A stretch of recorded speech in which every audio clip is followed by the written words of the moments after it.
My power went out in the middle of me recording. This is my first YouTube video. And the power went out. Oh well, the show must go on.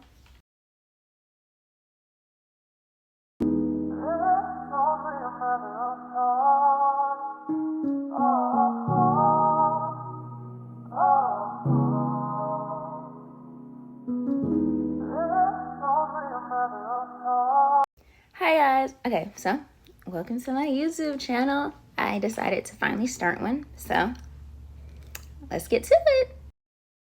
Okay, so background. I am 18. It's the summer before college, and I made a vow to myself. One of the things I'm going to do in college is become the person I've always wanted to be. You know, grow that confidence, put myself out there in the world more, live my life how I want. And one of the things to like becoming the person I've always wanted to be is to start a YouTube channel. So this channel will probably just be, you know, outfit hauls, Shein hauls, makeup tutorials, skincare routines, how I do my hair. Basically just, you know, living Ty's life. So I hope you like it, and let's for real get to it now. All right, so someone had the super amazing idea, like told me, this is when they told me to start a YouTube channel like a year ago, but I didn't listen. They said that I should start off by telling my cancer story. That's a great opener. It'll attract a good audience, and it will just introduce me and put into a frame of reference who I am in you all's minds. And that's true, because having cancer and getting through it was one of the pivotal moments in my life, and it kind of just gave me that confidence, and that's what prompted the be who I am. Of course, it happened when I was 14, and it's 4 years later. But having cancer and getting through it was really that marker in my life that was like, you only live once. You got to do what you got to do. You got to live your life. A few moments later. Okay, so it took me a minute, but I finally found my cancer story, like from start to finish. And I realized there are like smaller versions of it floating around, like on my Instagram, on a couple scholarship essays and a couple college apps. But I don't think there's anything out there that's like from point A to point Z, from the beginning to the end. So let's get it. For real, I'm so sorry. So around 2016, when I was like 12 or 13 years old, I had a mass that was like a golf ball size tumor in my arm, or a tennis ball. Like, if you've ever seen a golf ball or a tennis ball, it was like in between that size and mass. And it was just sitting like in the armpit of my arm right here. Not this arm, my right arm. But it was sitting in the armpit of my arm, and it was really uncomfortable. So I went to my parents one day and was like, hey, what is this? Do you all know what's up? Should we go see the doctor? Blah, blah, blah. And they were like, oh, dang, that does look bad. So a couple weeks later, maybe 1 or 2 actually, we went to the pediatrician, and she was like, oh, it doesn't look that serious. If it gets harder to manage, like if it hurts more or you get more uncomfortable, tell me. So I was like, okay, cool. That's that. It doesn't matter. So fast forward about couple months, we'll say, it did get worse. I went to see a couple doctors, went to see my pediatrician, and I think 1 or 2 more doctors at the actual hospital. And they were all like, yeah, it's not too bad. It doesn't look that serious. It'll probably get smaller or shrink, or I forgot what they said, but it was like, they didn't think it was that serious. So by the time we saw a 4th doctor, we'll call him Dr. B, he was like, oh, dang, this is looking tough. It has got to go. So they took it out. They were like, oh my God, it was a tumor. And I was like, damn, that sounds bad. Oh my God, I'm not supposed to curse. Okay, we'll leave it in. But he was like, dang, that looks bad. So I got it out. They called my parents back, like, I think a day after the surgery. And it was like, oh, it's benign. That's great. Everything's awesome. We're still going to run a little more tests. And then a week later, it was, oh, wow, this isn't benign. It has cancer. It's malignant. She should go through radiation therapy or chemo. And that's where things started to get rough. Okay, so this is where things started to get complicated. The type of cancer that I had was very, very, very, very, very rare. Like, I don't even know the name of it. And even if I did know the name, I don't know how to pronounce it. I just knew there was a golf ball sized tumor in my arm. It had cancer. And this was middle school, so like my eighth grade year was busted. Point blank, period. So, but it's not bad. I promise. Wait until the end. So doctors across like the southern U.S. were consulting, and anyone who has had cancer knows that like sometimes you don't do your treatments in the same state that you live in or the same city that you live in. Like I had a friend who lived in Georgia, but their treatments were in Florida, I believe. So that's what happened. And I actually met a new friend who had to travel to Georgia from Louisiana for her treatments. So that's just the life of a cancer kid. So it came to pass that I did do my treatments where I lived, and I did radiation therapy since the cancer was concentrated in my right arm and it wasn't giving signs of spreading. My parents really wanted me to do radiation, so I did 3 months of radiation. My power went out in the middle of me recording. This is my first YouTube video. And the power went out. Oh well, the show must go on. Show must go on. Okay, so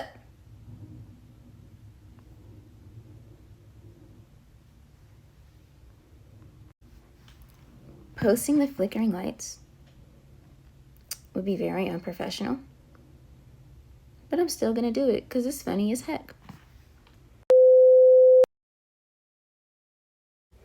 Alright, so the power went out, but I'm gonna continue.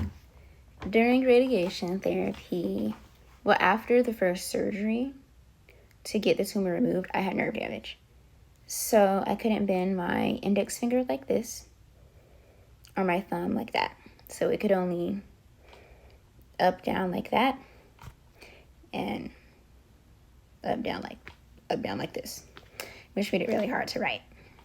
So I had that. I had nerve damage, and I was doing radiation therapy. And this was all during 9th grade. So it made the first few months of 9th grade hard because, especially academically, because I couldn't write straight. And then radiation was every day after school. So I went to school, got out at 3:15, left straight from school to the hospital, didn't get there till 5, radiation therapy from 5 to 7, and I was back home by 9 every day, which I didn't really have time to do homework or study because, I had to eat dinner, had to shower, get ready for the next day. So my homework was half done. I didn't really study a lot, which made the first few months of 9th grade very challenging academically. And then socially, it was hard because I was a teenage girl. I was already a little insecure of my body. And having like a pink raw arm from radiation therapy where my skin was peeling didn't really help. And speaking of that, I distinctly remember one day I was laying in bed. It was really disgusting. I was laying in bed and still pink arm, fresh out of the shower, laying, and I don't know what it was, but like pus or something from my arm just drooped out of my arm down my back. It was literally the most disgusting thing ever. And I cried. Not like when I cried, but like I was pissed because I was like, this is really sucky. What is going on? All right, the story has been real depressing from like the beginning to here, but let me put in some good notes. I got to the end of radiation therapy. It was a week earlier than we had expected, so I got to ring the little cancer-free bell, ding, ding, ding, I'm cancer-free, congratulations, journey over, journey done. Maybe 2 more weeks later, I distinctly remember this day because, as I said, like I was an insecure teenage girl. I always wear hoodies, jackets, long sleeve t-shirts, anything like that to school. But I remember this day because my arm had healed a little bit. I still wrapped it in a bandage because it was still just a tad bit raw, like still pink. But it was a dress down Friday at school, and I wore a t-shirt to school for the first time that year in 9th grade. for the first time that year. So I was just really happy, really feeling myself. But I was late to school that day because we had a post-treatment doctor's appointment. At the doctor's appointment, we did unfortunately learn that like it hadn't worked. So the next step was, do I need to do chemo now? More radiation? Or do I need to have my arm amputated? And spoiler alert, I have my arm amputated. It's okay, you can laugh. Please don't cry. So spoiler, I had my arm amputated. That was a decision to make. And like I said, I remember that day. First day I wore a t-shirt to school, dressed down Friday. I also remember it because it was the first time I cried during this whole process, from point A, from finding the tumor, to point B, to having my arm amputated. Finding out that I needed to have it amputated was the first time I ever cried during the whole process. All right, so it healed a couple more months, and finally, October 23rd, 2019, I walk into the hospital at 5 in the morning. I think I can put a little picture here. This is when I was sitting in the waiting room, waiting to have my arm amputated. But let me backtrack. I walk into the hospital. I'm wearing this very bright, vibrant shirt. It's not necessarily tie-dye, but it was like, it had like paint splatters on it and everything. And I was wearing a gold cross necklace I had got from my grandfather for a present from a former birthday. And, I walk in. First of all, it was 5 in the morning, so I was already pissed because I'm like, I gotta wake up at 5 in the morning. What is that? And then I was literally about to have a life-changing surgery. So it wasn't a day where I was gonna walk around smiling and cheesing and happy and bubbly like I usually am. But that's besides the point. I wake up. I get undressed, put the little surgery robe on, go to the back. They put the anesthesia mask on me. I think that's the word. I promise I'm not stupid. They put the little mask on me. 1, 2, 3. I'm asleep. I actually still remember what I dreamed about. I'm not going to tell anyone. That's like very private. But I still remember like putting the anesthesia, falling asleep. What like was going on in my brain at that moment. What was going on in my brain at that moment. I'm sorry. And then I wake up, my life was changed forever. So alright, so I believe that was my cancer story from beginning to finish. Forgive me, it's been 4 years, so I did forget a few things, but so I don't end the video off on a good note. I'm going to show you all a few good things that have happened because of cancer, and a few things I have accomplished despite cancer and losing my arm and everything. So let's get to that. Later. All right, I'm back. Another one of the biggest things about me is that I'm a swimmer. And actually, during this process, when I found out that I had to have my arm amputated, my only question was, will I still be able to swim? And the short answer is yeah. So I found this adaptive swim team where I relearned how to use my new adaptation in the pool and get through it and swim with it and be as good as I was before, if not better. So these medals are from my first year going to something called Junior Nationals. It's like the step down from, I guess, like the Olympics or something. That's the way it was explained to me. So this is my first national adaptive swim meet. But let me tell you about my first high school swim meet ever. My first high school swim meet was maybe the January after I had my arm amputated. So it was like October 23rd, got it amputated. November, December, January.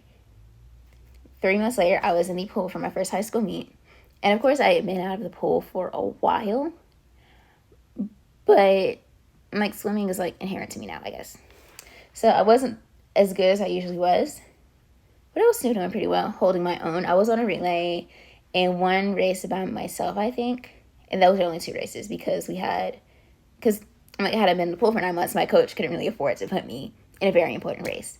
But the story that people always tell is even though I was fresh out of the pool, I mean, even though I had been out of the pool for a few months, I'm sorry, even though I had fresh stitches in my shoulder, fresh out of surgery, and I had one arm, the girl in the lane next to me was still struggling to keep up. So that's like people's favorite story to tell. So that's swimming and still being able to swim and being as good as I am now. That's one of the great things that has happened despite cancer. Let me go get a few more accolades and stuff to show you. I found some more stuff. Okay, I don't know all the awards I've gotten, all the things I've accomplished. I will not lie to you because it's been 4 years since I lost my arm. So it's like I don't remember each and everything that happened in these 4 years. But another really big thing that happened is, I don't know if y'all can see it because it's clear. Yeah. Georgia High School Association. I got the 2020 Inspiration Award because of my cancer story. So, and actually this year, 2023, I got the Positive Athlete Award for Adaptive Athletics in Georgia. Okay, my apologies. The video keeps cutting out. Like I keep forgetting when I'm running out of time.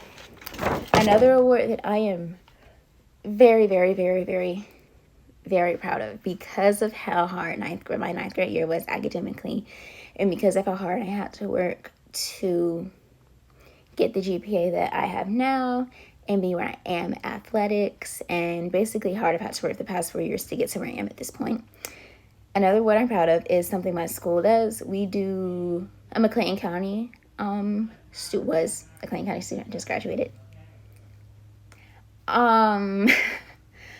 They do Scholar Athlete Awards. So I guess it's like 5 athletes from every school that have a certain GPA and play a certain amount of sports.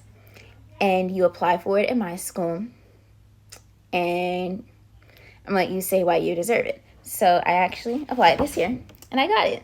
So I am this is upside down. I can't say the school, but you probably saw the school. I am an Elite Scholars High School 2023 Scholar Athlete. So it has our athletic accomplishments, our academic accomplishments, and our community, volunteer, church, government, all of that. And this picture is actually a poster in my school's gym, and it's like there for the whole school to see. So that's just really great to me because it's like, despite my adaptation, despite having cancer, as I keep saying, I did this, I did that, and now I'm like on my school walls, like forever. Like people are gonna go to gym class and look up at all the Scholar Athlete posters and see my name. Like that is the literal coolest thing ever, y'all. I'm telling you. Okay, and finally, the best accomplishment is not a scholarship or a letter or a medal or a trophy or anything. It's just life in general. The fact that I'm still alive and pursuing my dreams. I'm going to college in the fall. I am about to swim more swimmies. I'm about to do so many more things in my life. And that's the biggest award of them all. The biggest award is making it through my journey and being able to sit right here and tell it to you all. So because of that, as you can probably see in my YouTube header when you come to my page, my motto will be living life to the fullest. So thank you for coming to watch my YouTube video. Please like, comment, subscribe, and share. And I promise I will get better in the future. This is my first video. I will get better in the future.